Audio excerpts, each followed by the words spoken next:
അങ്ങനെ big boss Malayalam season 6 നിന്നും അപ്സര പടിയിറങ്ങിയിരിക്കുകയാണ്. വലിയ കണ്ണുനീരും ബഹളവും ഒന്നുമില്ലായിരുന്നുവെങ്കിലും അപ്സരയുടെ ഹൃദയം തകർന്നിട്ടുണ്ട്. വലിയ വേദന ഉള്ളിൽ ഒതുക്കിക്കൊണ്ടാണ് അപ്സര പോകുന്നത്.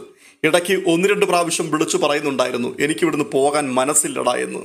എവിക്ഷൻ പ്രക്രിയ പോലും ആക്ടിവിറ്റി ഏരിയയിലെ ഒരു ടാസ്കിലൂടെയായിരുന്നു നിർവഹിക്കപ്പെട്ടത്. അപ്സര എവിക്റ്റായി എന്നുള്ളത് തനിക്ക് വിശ്വസിക്കാനേ കഴിഞ്ഞില്ല. ഒരു നിമിഷം താൻ സ്റ്റക്കായി നിന്നുപോയി, എന്തു പറയണം എന്നറിയാതെ. അവിശ്വസനീയം. കാരണം അപ്സര ഒരിക്കലും പ്രതീക്ഷിച്ചിരുന്നില്ല ഇന്ന് ആ വീട്ടിൽ നിന്നും താൻ പുറത്തു പോകുമെന്ന്. മാത്രമല്ല, താൻ പല ആൾക്കാരുടെയും പേരുകൾ അവിടെ പറയുന്നുണ്ടായിരുന്നു, ഇന്ന് പുറത്തു പോകുവാൻ സാധ്യതയുള്ള ആൾക്കാർ.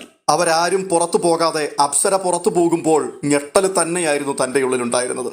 സത്യത്തിൽ അപ്സര എന്ന ഒരു മത്സരാർത്ഥി ഇന്ന് പുറത്തു പോകേണ്ട വ്യക്തിയായിരുന്നു എന്ന് ചോദിച്ചാൽ അല്ല എന്ന് മാത്രമേ ഞാൻ പറയുകയുള്ളൂ. കാരണം അപ്സരയേക്കാൾ ഏറെ പിന്നിലുള്ള പല ആൾക്കാരും അവിടെ തുടരുകയാണ്. അതിൽ ആരുടെ പേര് പറയണമെന്ന് ചോദിച്ചാൽ സംശയമില്ലാതെ ആദ്യം പറയുവാൻ കഴിയുന്ന പേര് ശ്രീധുവിൻ്റെ തന്നെയാണ്. രണ്ടാമത് അർജുനുണ്ട്, ഋഷിയുണ്ട്, നോറയുണ്ട്, അൻസിബയുണ്ട്. ഇവർക്കൊക്കെ മുകളിൽ തന്നെയാണ് അപ്സരയുടെ സ്ഥാനം. അതുകൊണ്ട് തന്നെ അപ്സരയ്ക്ക് ഇന്നത്തെ ഈ എവിക്ഷൻ പ്രക്രിയ ഞെട്ടലോടുകൂടി മാത്രമേ ഓർക്കുവാൻ കഴിയുകയുള്ളൂ.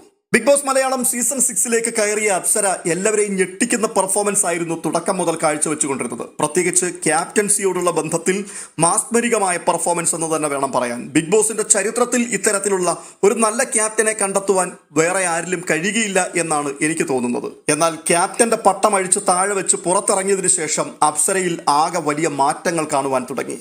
പവർ ടീമിലേക്ക് കയറിപ്പറ്റിയതോടുകൂടി അപ്സര നെഗറ്റീവായി തുടങ്ങി.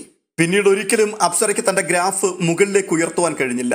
അപ്സര എന്ന ഒരു മത്സരാർത്ഥിയെക്കുറിച്ച് വീഡിയോ ചെയ്യുവാനില്ലാതെ, അതായത് കണ്ടന്റുകൾ ഒന്നും തന്നെ കൊടുക്കുവാൻ കഴിയാത്തൊരവസ്ഥയിലേക്ക് അപ്സര എത്തിപ്പോയി. പലപ്പോഴും ആഗ്രഹിച്ചിട്ടുണ്ട് അപ്സരയെക്കുറിച്ച് എന്തെങ്കിലുമൊക്കെ പറയണമെന്ന്. പക്ഷേ പറയുവാനുള്ളത് നെഗറ്റീവുകൾ മാത്രമാണ്. ഒന്നും ചെയ്യുന്നില്ല എന്ന് മാത്രമേ പറയുവാൻ കഴിയുകയുള്ളൂ. അത്രമാത്രം അപ്സര ഫ്രീസായിപ്പോയി. എന്തായാലും അവസാനം അപ്സര പറഞ്ഞിട്ട് പോയതുപോലെ, നിങ്ങൾ കളിക്കുക, ഞാനിനി കാണാം കളി, അവസാനം നമുക്ക് ഒരുമിച്ച് കൂടുകയും ചെയ്യാം, എല്ലാവരോടും സ്നേഹം. അങ്ങനെ വലിയ പ്രതീക്ഷകളോടുകൂടി, അതെ, പ്രതീക്ഷകളുടെ ഒരു വലിയ ഭാണ്ഡവും തോളിലേറ്റിക്കൊണ്ട് BB ഹൗസിലേക്ക് വന്ന അപ്സരയ്ക്കും പടിയിറങ്ങേണ്ടി വന്നിരിക്കുന്നു.